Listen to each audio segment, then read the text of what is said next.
councils of government, we must guard against the acquisition of unwarranted influence, whether sought or unsought, by the military-industrial complex.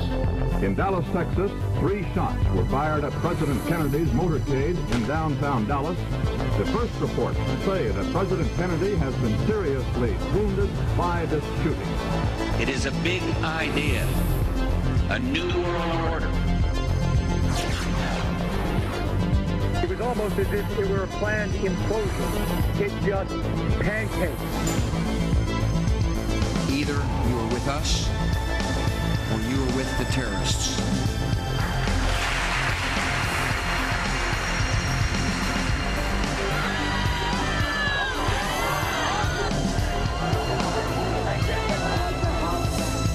But I also believe that a lot of gun owners would agree that AK-47s belong in the hands of soldiers, not in the hands of criminals. Guns will be taken, and no one will be able to be armed. We will take all guns.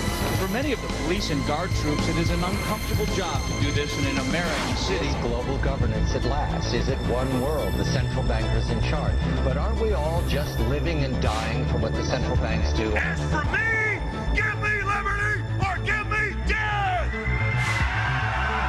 The answer to 1984 is 1776. Welcome. You're watching Infowars Nightly News. I'm David Ortiz. It's Monday, December the 24th of 2012. Thank you for joining us this evening on this Christmas Eve edition of the Nightly News telecast. Now, throughout this entire week, we're going to have hard-hitting segments. It will feature new special reports we're going to unveil throughout this entire Christmas week, new special reports, as well as powerful interviews that Alex and other members of the crew have recently conducted. We're going to re-air a lot of interviews as well that have recently taken place. So throughout this entire Christmas week, you can expect some new reports. We're also once again going to re-air some powerful interviews that Alex and other members of the crew have recently conducted. So it's going to be a fun week, to say the least. Now, later on this evening, we're also going to show you a special Ask Alex segment in which many Info Warriors submitted questions via planetinfowars.com to Alex. And the man himself is going to answer those questions. Christie Hightower will be hosting that. So stay tuned for that. But before we go to that, we want to give you an update on our Pierce Morgan deportation petition drive that we have. Our petition has it's gone viral. It's been on Drudge Report, the AP, and it's basically a petition, if you want to fill it out, that says that we want Pierce Morgan, the anti-Second Amendment activist, to be deported. And according to that article, over 31,000 signatures have been filed. But let's give you an updated tally. It's almost like a marathon. As of right now, Christmas Eve, we're over 44,000 people say, Pierce Morgan, you're filth and you need to be deported. You're against the Second Amendment. And if we hit 50,000, that will match the amount of viewers his show receives on a daily basis. So we're over 44,000 right now. That number is going to continue to grow. If you want to fill that out, if you want to see Pierce Morgan deported, just go to Infowars.com, look at the article that talks about it, and in that article there's a link that will forward you to that petition. And for those that say this goes against his First Amendment rights, you'll see in our articles why it does not violate his First Amendment rights if, in fact, we seek to deport him. So fill out that petition. And remember, if you like what we do here, you know, one way you can help this operation is by becoming a member of PrisonPlanet.tv. Right now, we have a special operation called Operation Wake the Sleeping Giant, in which you can become a subscriber and share that subscription with as many as 10 additional people. Upwards of 10 people. They'll be able to see the show for free. They'll be able to use your username, your password. So one subscription is good for up to 10 people, and that's a great gift. Or you could obviously split it with some friends, and the subscription will basically be almost free if you do that, if you guys all split the cost. This is a great way to fund our operation. So right now, we're going to go to the Ask Alex segment, and hold on tight. He has some great responses.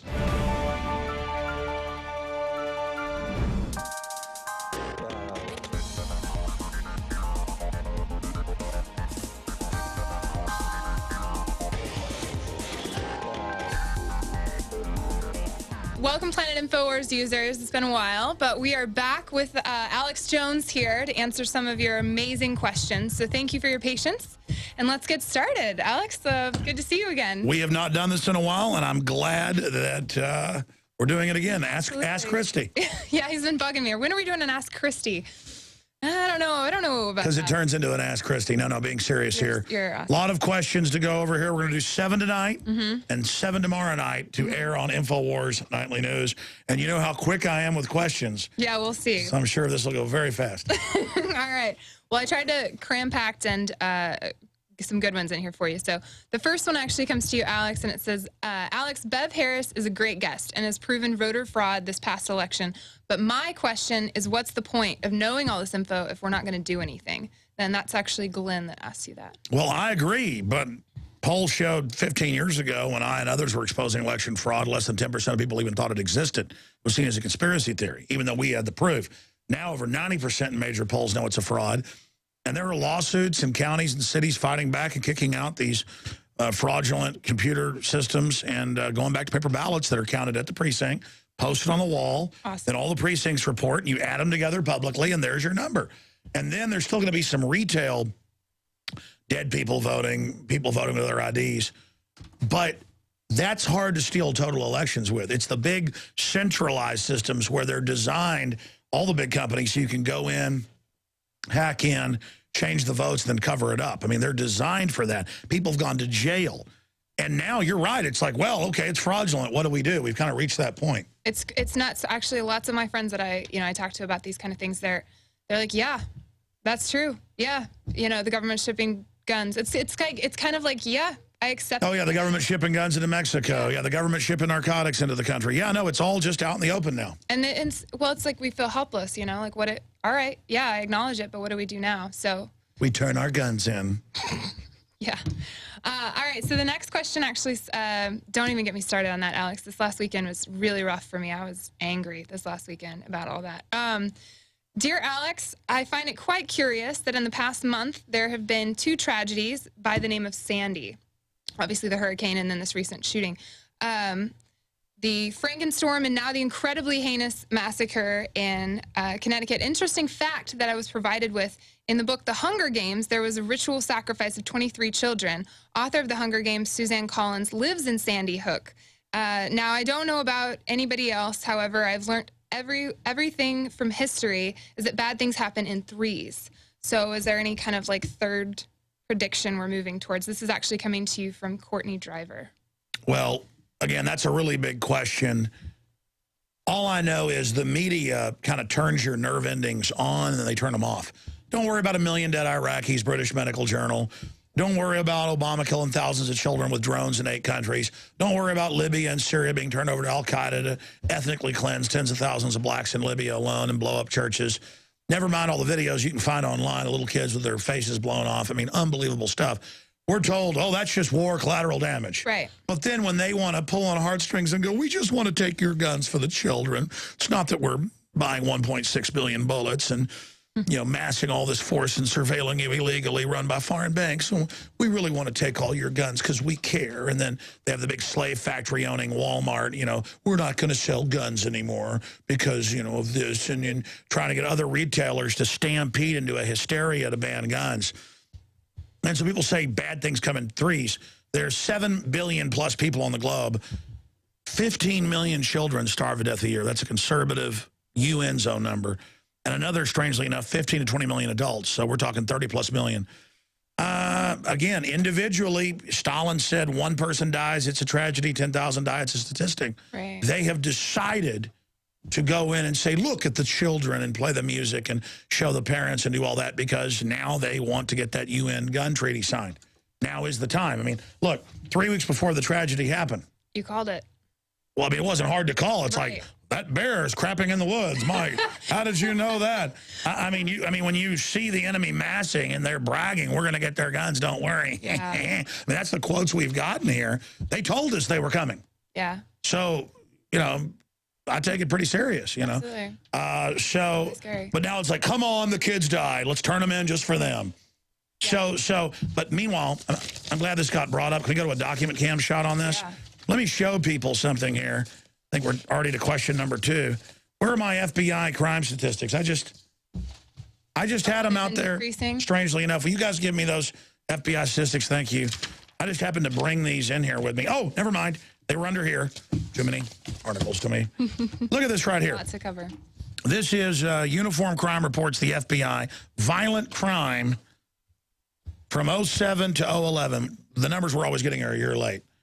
You're looking at a 20% decrease. And if you look worldwide at what's happening, as gun ownership goes up in the few countries that have guns, crime goes down. Yeah. So it's absolutely, and by the way, going back to the mid-'80s when gun ownership increased again, because they were the media had power to demonize guns from the 60s on. A lot of them got turned in, crime got really bad. People went, you know what? Never mind. I'll call the cops if they can show up, but I got a gun to protect myself. Exactly. So what happens is violent crime's going straight down, but you'd think the media, you think it was the end of the world, wouldn't you? You think crime was like, because gun ownership is going straight up. So there's the real graph. And by the way, go look at the FBI crime statistics, FBI.gov for yourself. And they really don't like to advertise these. And it's the same on property crime, everything. Property crime in homes is way down. The only thing that's up, and we looked at those statistics on Austin as well. It's an incredible website because it gets all the local statistics. Because the depression's going, cars getting broken into when you're not there, purses getting taken at the mall, pickpocketing, stuff like that's up. I know just at my complex, I've heard of in the last week, just, cars getting broken into, Slim Jimmed. Like, no windows broken, nothing. They just get in there. I wonder if part of it is, too, Christmas. I mean, people get desperate. Well, it's a lot of that, but I mean, just generally in the last few decades, as more people arm, less women are getting raped, less people are getting mugged, less home invasions. Yeah. The old days, crazies would just tie up your family when they came to rob you. Places like New York and Chicago. Yeah. And then kind of go, you know what, I think I'll go ahead and let's just kill the whole family. Why not? Yeah, that's way down. Because you know what, they know, let me see, more than half these houses are packing heat. They're gonna kill me real fast. Yeah, I wouldn't hesitate. I wouldn't hesitate. So I just showed people the FBI's own numbers, okay? Yeah. Those are facts. I'm curious that they even put it out. I mean, I'm curious. Like, why? Well, see, the crime statistics have been a big debate. That's why they want to fully federalize local police. Right. Because the locals are collecting the numbers. And they're seeing that it's not going to work out. Well, they can't cook them. Yeah. Just like I was saying on the voting, you have it counted locally and then added up in front of everybody. You don't just trust the feds. The feds are just, in fact, I can go to the local Austin Police Department and see the exact same statistics. That was collected by the local police. It's awesome.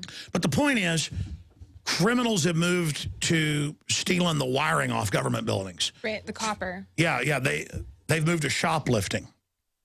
Because nobody's going to shoot you in a store. They know that the security guard ain't going to do that, or the police aren't most of the time, unless you try to back over them, like happened a few weeks ago at Walmart. Right. So they're moving to where they know the guns aren't. Where do these crazies go to shoot people? Where they know nobody has a gun. Where they know nobody has a gun. But they want to create all this emotion and hope we don't look at that. All right, question number 3. Good, moving right along. All right. Alex, my question, this question actually touched my heart personally, so that's really why I'm including it as well. But Alex, my question is of a personal conflict of ideologies. I agree Social Security and Medicare are abused and misused, and they want to enslave us all through it. But on the other hand, as I'm legally blind and I'm diabetic, who has a kidney transplant, how will I survive post-New World Order? Without Social Security, how do I eat? No one wants to hire someone like me to be, I'm a big liability. Even though I'm a hard worker, a self-motivator, et cetera, I want the government out of our lives just as much as you do, but what am I supposed to do? Well, here's what you should understand. Michael, by the way. Michael, that's a great question. These are all great questions from planetinfowars.com and the Ask Alex group if folks want to send us more questions. A lot of times I notice that the commenters answer each other's questions, so it's nice. Really one of the best sites on there, or groups, I guess you'd call it, to be technical. There isn't a perfect world. We know that modern governments based on eugenics have created a socialist model at the grassroots to take control of people, and once they get the full socialist model in, it's designed to bankrupt the old healthcare system. And it is set up to then bring in a cost-cutting program of eugenics. So you rightfully said under the New World Order, you're going to be in deep trouble. Yeah. Let's get that straight. You know, the illegal aliens, everybody else under charity care or whatever could get care. They would try to not let citizens know about that.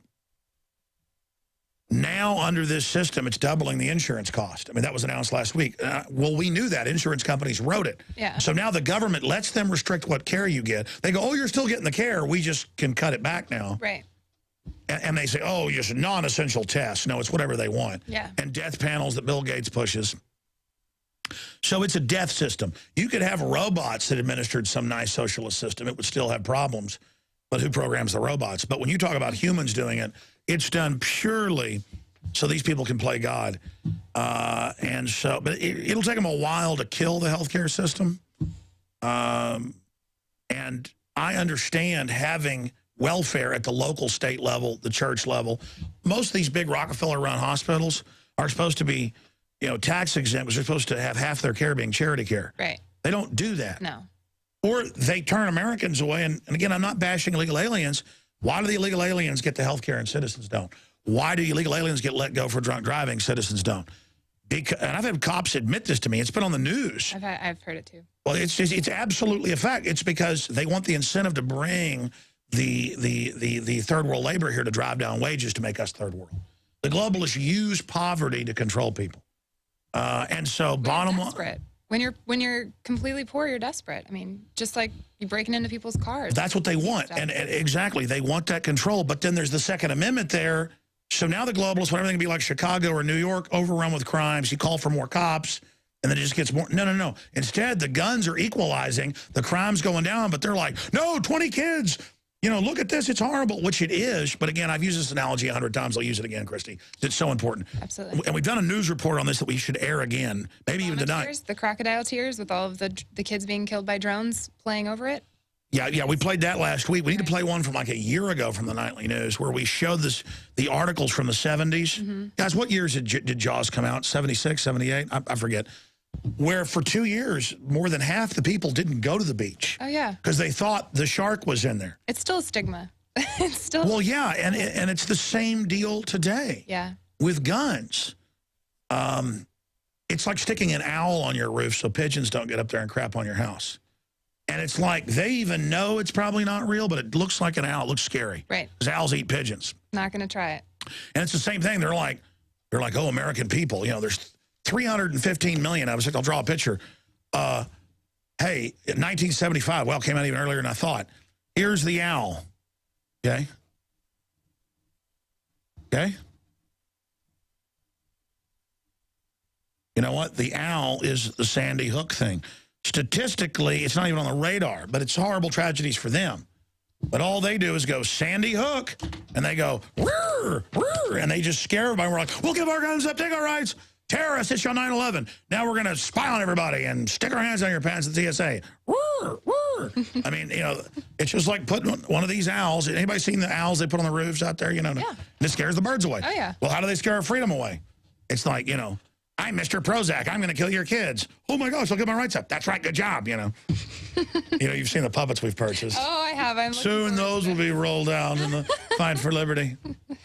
All right, the next question, Alex, it says, Dear Alex, my question concerns the repeat of history. When settlers came to America, they encountered Native Americans, and during the next 100 years after that encounter, the settlers had formed a trust with them. And then they had them all put in camps, remove their weapons. I mean, yeah, this is not the first, obviously. I need to use that example where they would go, lay down your arms, natives. The violence is bad. Snuggle up with the measles blankets. Well, and again, it was very complex with French and Spanish and British and then the colonies and the native groups were just as vicious as the Westerners. Yeah. On average, that was diverse groups as well. They would come and say, we will stop raiding you if you join us and kill this tribe. Because they all had beefs as well.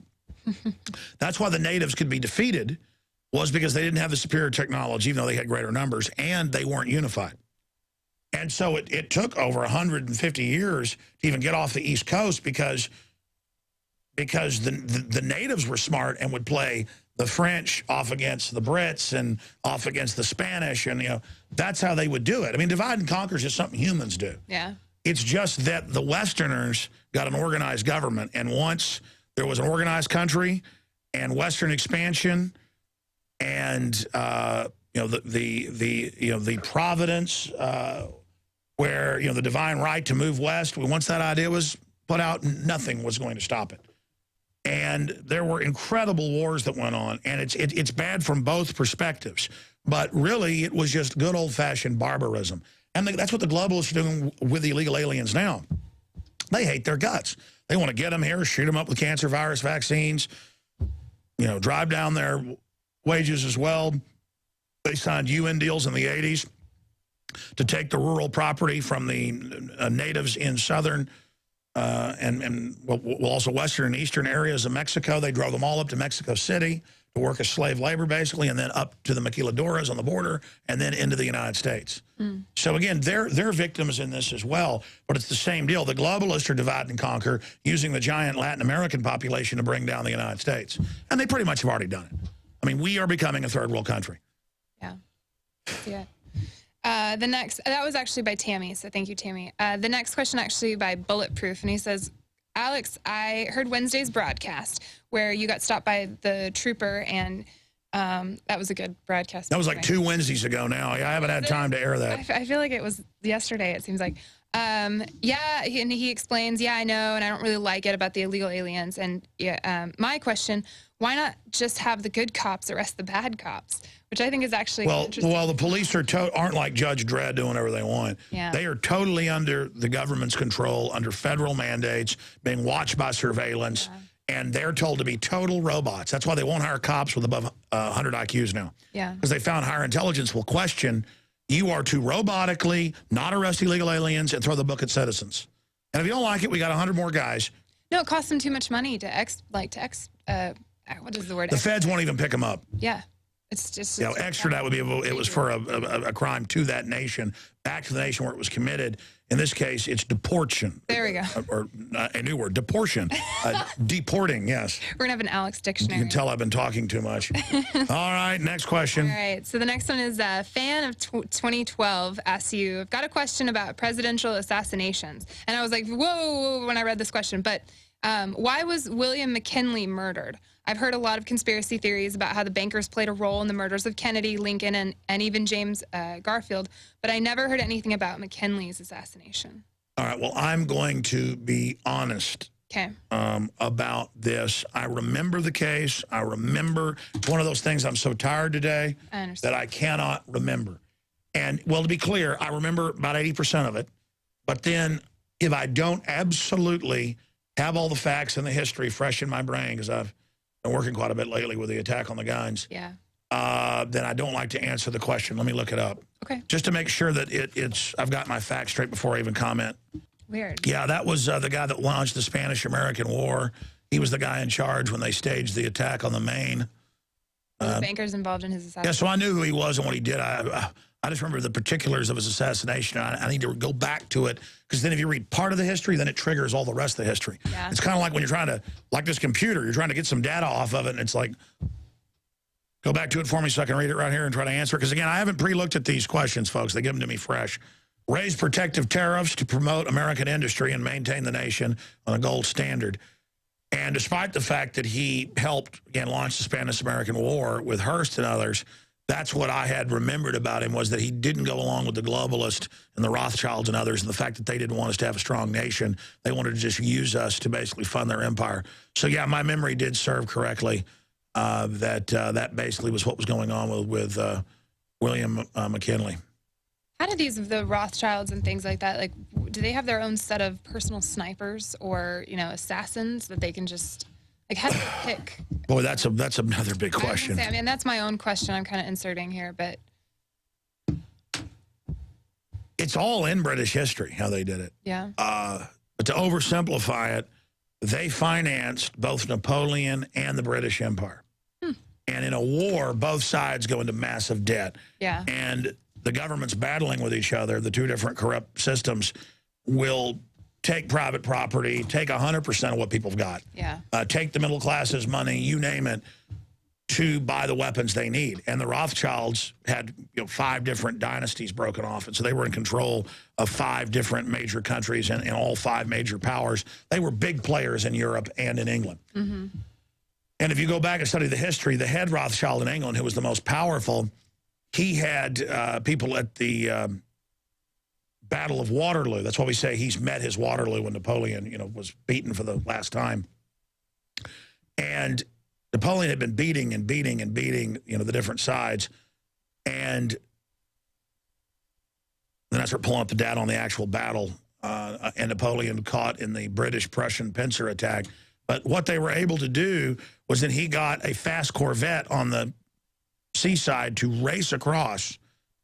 The minute that the battle ended, they used carrier pigeons to then get to horsemen who then raced ahead, hours ahead, on the fastest ship across the channel to then have their people put out the announcement in the London Stock Exchange, the biggest in the world, that England had lost the war. And stocks just plunged over 90%. Oh, yeah. I actually covered this in Endgame, Blueprint for Global Enslavement. And then he was able to buy it all up for pennies on the pound. And so after they did that, not only did they have key banking houses dominating banking in Europe, now they had the British Empire absolutely in hawking. And they took control of almost every company in England, which was the most powerful, vibrant empire in the world. So the Rothschilds became, and then they were made lords and intermarried with the royalty. Oh, yeah. And so it's a weird, German, Jewish hybrid with the German royal family. That the British royal family is German as well, and Transylvanian. You want to get into their whole lineage. It's just bizarre. But then they adopted, by the 1850s, just a few decades later, I think the Battle of Waterloo was in 1815, they adopted eugenics because they thought it could make them live longer. They were also inbred, the Rothschilds, normally marrying, their cousins. They had the same problem as the British royalty. Right, yeah. Was that most of their children were born with serious deformities and mental problems. So they fully funded eugenics. And they've made our world. Wow. I mean, almost everything you look at, the UN, government departments, programs, it's Rothschild, Rockefeller. And by the way, 10 years ago, they merged their bank holdings. This year, 2012, they merged their family holdings. They are now one operation because the Rothschilds really are the head of the snake, and the Rockefellers were their client family. Wow. It's amazing. Yeah. Wow. I feel like I have so much more reading to do. This seventh question, so this will be the end of this section here, but Bob from San Jose, California says, Alex, so many things always, he says so many things to tell you, but the one thing I wanted to say was I love your son. He's a character. Well, we know where the next voice in alternative media is going to go. So kudos to you and your wife. But why is he on the air? Yeah, like what? I know you've said he wanted to be on the air. He's here today. Is he? Because he's homeschooled. He's homeschooled, and he reads about 10 years ahead of his time. Yeah. And he already knows more history and things in some areas than I do. And he just begs and has a passion. Believe me, I'm super private about my children, my family, the whole 9 yards. And he just really has a passion to be on air, and he's creative.